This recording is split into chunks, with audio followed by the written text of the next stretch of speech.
TV पर जो अंतिम रूप से रिपोर्ट प्रस्तुत करेंगे हमारे आज के मुख्य अतिथिगण, जो हमारे रिपोर्ट रखेंगे, हमारे नेशनल कोऑर्डिनेटर्स, जिसमें हमारे महाराष्ट्र प्रदेश से इंजीनियर शेषराव घागड़े सर है। मैं सर को जय भीम नमो बुद्धाय प्रेषित करता हूँ। मध्य प्रदेश से हमारे अगले नेशनल कोऑर्डिनेटर हैं इंजीनियर डीपी गोलिया सर। मैं सर को जय भीम नमो बुद्धाय प्रेषित करता हूँ। और हमारे उत्तर प्रदेश से तीसरे हमारे नेशनल कोऑर्डिनेटर हैं डॉक्टर राजा रमन आनंद सर। मैं सर को जय भीम नमो बुद्धाय प्रेषित करता हूँ। और आज की जो हमारे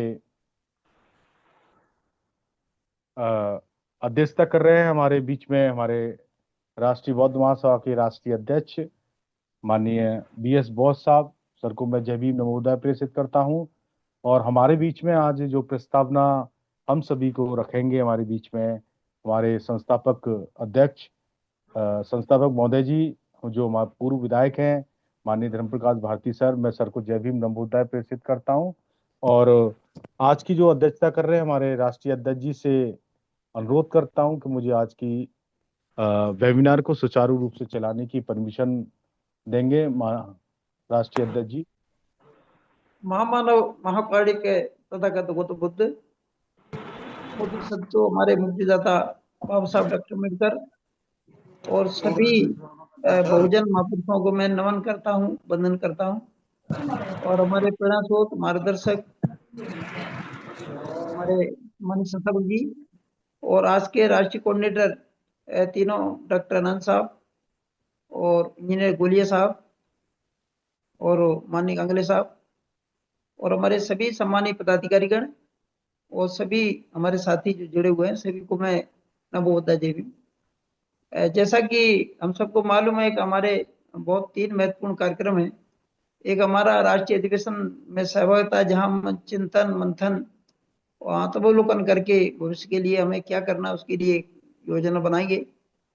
दूसरा हमारा जो हमारी गौरवमयी संस्कृति है, बौद्ध संस्कृति, उसका गौरवमयी दिवस है विजयदशमी, जो हमारे विश्व के महापुरुष, हमारे भारत के नहीं थे, विश्व के थे, सम्राट अशोक, और जिनका दूसरा अल्टरनेटिव कोई नहीं है, और बाबा साहब डॉक्टर अम्बेडकर, दोनों ने अपने कदम तथागत बुद्ध के रास्ते बढ़ाए थे और हमें ये संदेश दिया था इस रास्ते पर आपको चलना है। तो ये हमारा गौरवमय दिवस है, उसको पुनः स्थापित RBM के द्वारा किया जा रहा है, क्योंकि हम लोग परिचित नहीं थे कि इतना महत्वपूर्ण दिवस है और हमारे लिए हमारे गौरव का है, हमारी संस्कृति का, और हमें इतना जन जन में प्रेरित करने वाला है।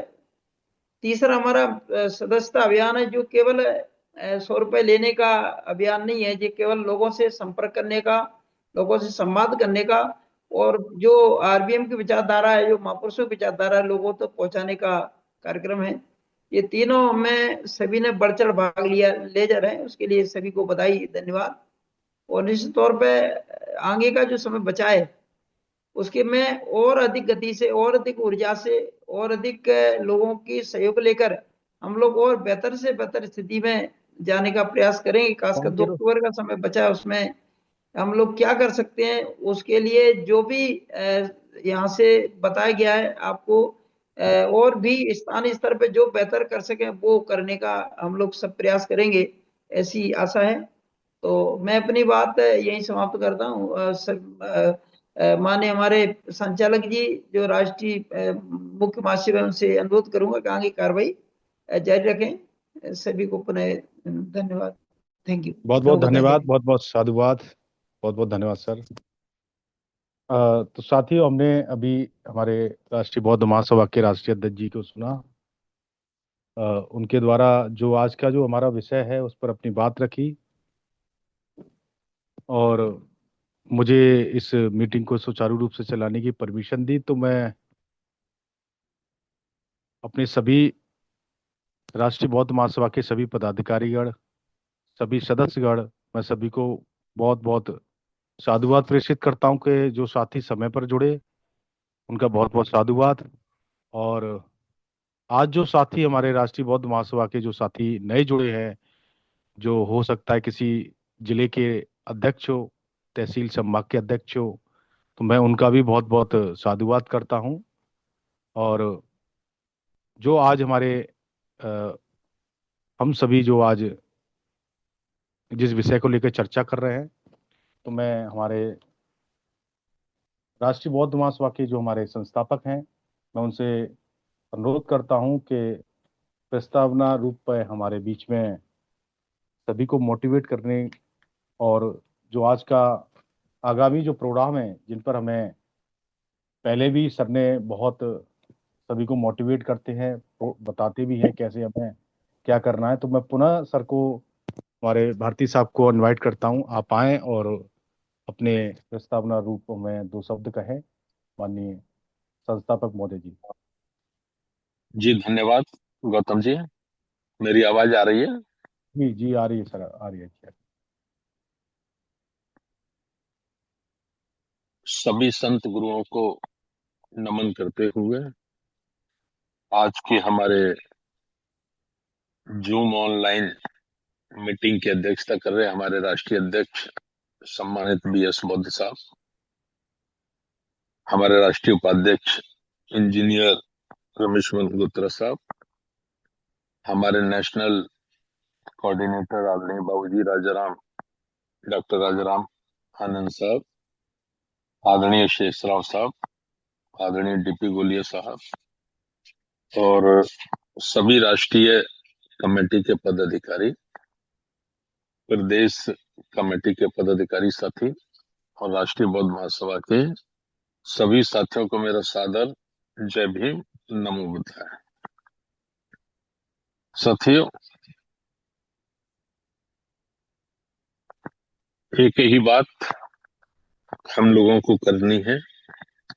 जैसा मीटिंग शुरू कराने से पहले योगेश गौतम साहब ने आपको निवेदन किया, हमारे राष्ट्रीय अध्यक्ष जी ने भी आपको निवेदन किया, वही निवेदन मैं भी प्रस्तावना के रूप में आप लोगों के बीच में रख रहा हूं कि 2 अक्टूबर 2025 अशोक धम्म विजयदशमी का ये पर्व है और हमारा ये ऐतिहासिक पर्व है। ईसा से 261 वर्ष पूर्व चक्रवर्ती अशोक सम्राट ने कलंक कलिंग युद्ध में हुए रक्तपात से दुखी होकर सदैव सदैव के लिए हिंसा से विरत ले लिया था और संकल्प ले लिया था कि मैं अब जीवन में कभी अस्त्र शस्त्र नहीं उठाऊंगा। तो उनका ये पर्व है, विश्व शांति का संदेश है। दूसरे, आज से 70 वर्ष पूर्व 1956 में अशोका धम्म विजयदशमी के दिन नागों की राजधानी नागपुर में बाबा साहब डॉक्टर अम्बेडकर जी ने लाखों बौद्ध अनुयायियों के साथ धम्म दीक्षा ग्रहण की थी। उन्हें हमें हमारी संस्कृति वापिस दी थी, एक मार्ग हमको दिया था। तो ये बाबा साहब डॉक्टर अम्बेडकर जी का 70वां धम्म दीक्षा समारोह भी है। तो इस पर हम लोगों को विस्तार से पहले काफी बताया गया है। आज तो साथियों को रिपोर्ट रखनी है कि कहाँ कहाँ पर हम लोग विजयदशमी पे शांति यात्रा निकाल रहे हैं, विश्व शांति धम्म यात्रा। कहाँ कहाँ हम लोग संगोष्ठी कर रहे हैं, विचार गोष्ठी कर रहे हैं, और उद्देश्य संपूर्ण भारत को जगाना और अपनी संस्कृति का प्रचार प्रसार करना, ये उसका उद्देश्य है। तो उस उद्देश्य में हम लोग अभी तक कहाँ पहुंचे हैं, उसकी रिपोर्ट हमारे साथी आज रखेंगे। और इसी के साथ साथ जो मेंबरशिप चलाई जा रही है, तो मेंबरशिप का क्या रिजल्ट है और केंद्रीय कार्यालय में किस किस जिम्मेवार साथी ने मेंबरशिप जमा कराया है, उस पे अपनी रिपोर्ट साथी लोगों को रखनी है। और राष्ट्रीय अधिवेशन है ये 19वां। बहुत ही महत्वपूर्ण चर्चा इसमें होने वाली है, तो उस पर भी आप लोगों को, साथी लोगों को अपनी रिपोर्ट रखनी है।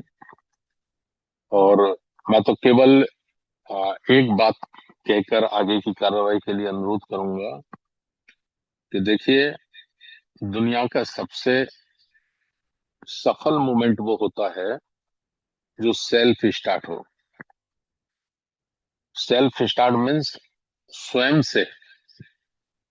से उसके लीडर्स, स्वयं से उसके सपोर्टर, स्वयं से उसके वर्कर अपने मिशन के प्रति इतने जागृत हों, इतने चैतन्य हों कि वो बात को समझ लें, समय को समझ लें और अपनी नैतिक जिम्मेवारी को समझ लें और उसे समझकर उस पर अमल करें, उसको पूरा करें।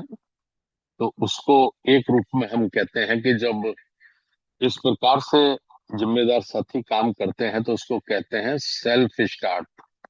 मतलब स्वयं की चेतना के आधार पे हमारा सिस्टम है। दूसरा होता है kick start. Kick start self start नहीं है, किक लगा के स्टार्ट करना पड़ता है। ठीक है। और तीसरा होता है धक्का। धक्का धक्का मार के, जैसे गाड़ी होती है, गाड़ी से मैं समझा देता हूं आपको कि अगर हमारी गाड़ी बहुत अच्छी है और हम प्रॉपर 100% सक्सेस की ओर बढ़ रहे हैं, तो सिर्फ एक सेल्फ पे बटन दबाया और गाड़ी स्टार्ट। ठीक है। दूसरा होता है किक लगाना। जैसे मोटरसाइकिल, स्कूटर हम लोगों पे होते थे पहले, अभी भी हैं। तो किक लगाना, किक में मैं बताना चाहता हूं कि पहली किक लगाते हैं, गाड़ी स्टार्ट। चलिए, वेरी गुड, हमारी गाड़ी बहुत अच्छी है, इंजन बहुत अच्छे से काम कर रहा है।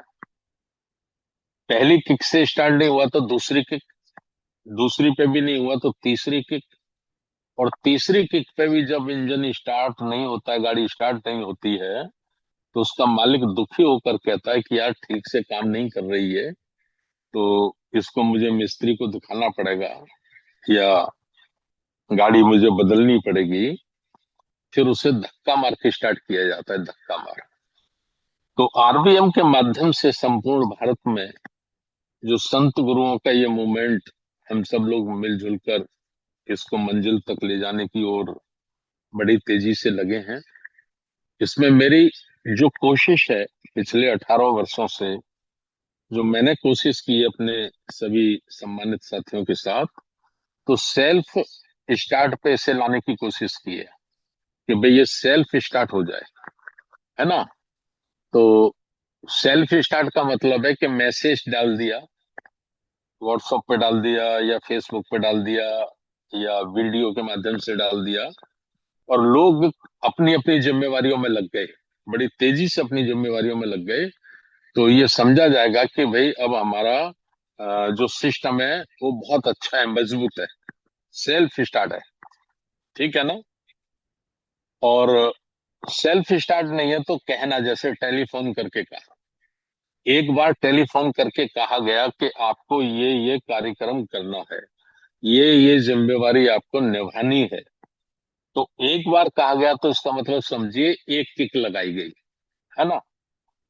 एक बार में जब बात नहीं समझ में आई या साथी ने अपनी जिम्मेवारी नहीं निभाना किया, शुरू किया, तो फिर दूसरी बार टेलीफोन किया गया सेंटर ऑफिस से, या हमारे जो नेशनल कोऑर्डिनेटर हैं, राष्ट्रीय कार्यकारिणी के अध्यक्ष, महासचिव, सचिव प्रभारी हैं, उनकी तरफ से। उसके बाद भी अगर काम रूटीन पे नहीं आ रहा है, स्पीड नहीं पकड़ रहा है, तो समझिए दूसरी किक लगाई वो भी बेकार हो गई। फिर तीसरी बार फोन करके कहा गया या निवेदन किया गया और फिर भी काम उस आशा और उम्मीद के साथ स्पीड नहीं पकड़ रहा है, ना तो मूवमेंट सेल्फ स्टार्ट है, ना ही मूवमेंट किक स्टार्ट है, और अभी केवल धक्के से काम चल रहा है।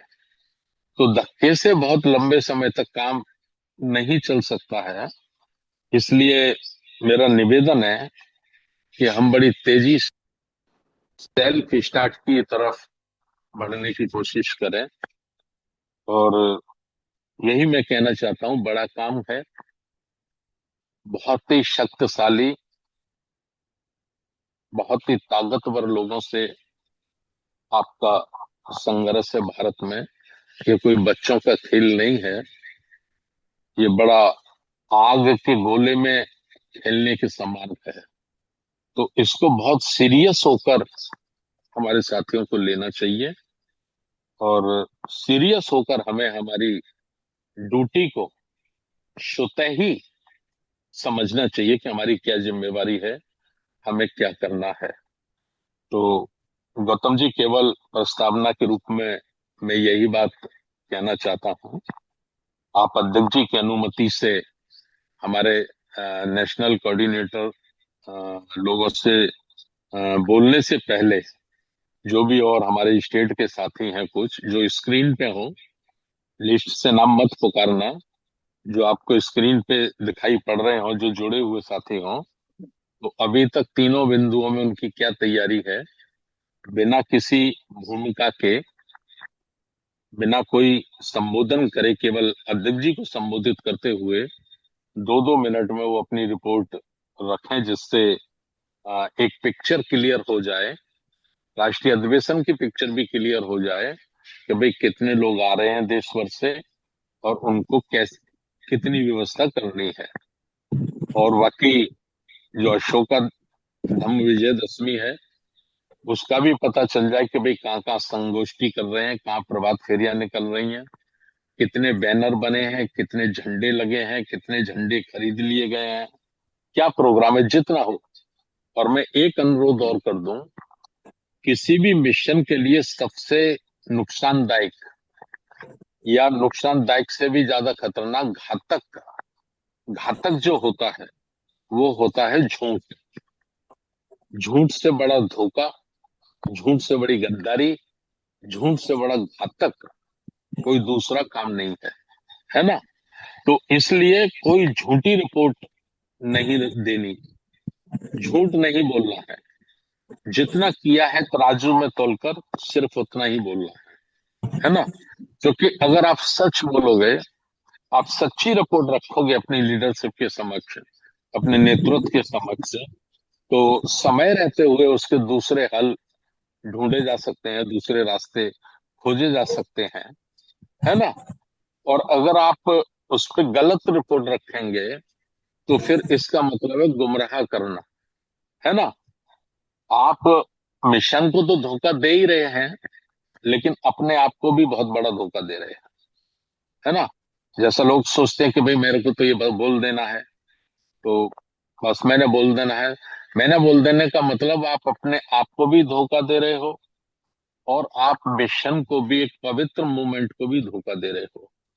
तो सच हमेशा रहना चाहिए, चाहे कड़वा हो, चाहे जैसा हो। नहीं कर पाए तो नहीं कर पाए, कोई बात नहीं, जितना कर पाए उतना ठीक है। लेकिन झूठ बोलकर, गुमराह करके करने का मतलब है आप बहुत बड़ा नुकसान कर रहे हैं, बहुत भारी आप घात कर रहे हैं मूवमेंट के साथ, है ना। ये मेरा निवेदन है। तो इस पर गौतम जी, आप अध्यक्ष जी की अनुमति से आगे का सिलसिला शुरू करें। धन्यवाद। बहुत बहुत धन्यवाद, बहुत बहुत साधुवाद माननीय संस्थापक महोदय जी। सभी साथियों ने आपकी बातों को सुना है, और मैं आशा करता हूं सभी साथी आपके इशारों को, बातों को, मूवमेंट के प्रति कितना सकारात्मक हम सभी को रहना है, कितना